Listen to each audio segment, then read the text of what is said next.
எல்லோரும் நல்லா இருக்கீங்களா? இன்றைக்கான பதிவு அன்பு ஆற்றல் மிக்கது. அது அறவழியை காட்டி அற்புதங்களை நிகழ்த்தி மனிதனை மகா மனிதனாக்கும் வலிமை கொண்டது. உண்மையிலங்க அன்புக்கு நிகர் எதுவுமே கிடையாது. அதுக்கு வார்த்தையே கிடையாது.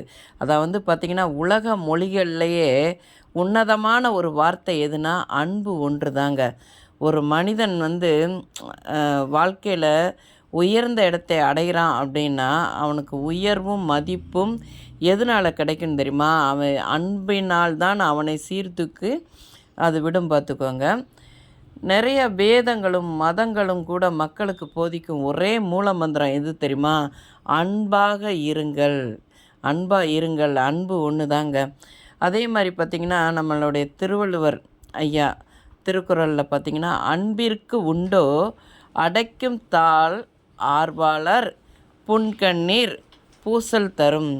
அன்பை பற்றி அன்புக்கு அடைக்கும் தாள் போட்டாலும் அதை அடைக்க முடியாது அப்படின்னு சொல்லி நம்ம வள்ளுவர் ஐயா சொல்லியிருக்கிறாங்க திருக்குறளில்.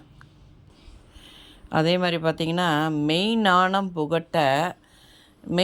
புகட்ட வந்த ஞானிகளும் மகான்களும் உலகில் தர்மம் நிலைக்கணும்னா அன்பென்னும் மந்திரத்தை தான் நமக்கு உபதேசம் செய்திருக்கிறார்கள். பார்த்துக்கோங்க.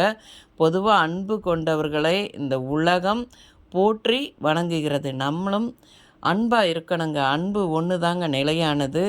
நம்ம குடும்பத்தில் இருக்கிறவங்கள்ட்டையும் சரி, வெளியிலையும் சரி, நம்ம வீட்டில் ஒரு நாய் வளர்த்தாலும் சரி, நம்ம அன்பு மட்டும் கொடுத்தோன்னு வைங்களேன், அந்த அன்புக்கு நிகர் வேறு எது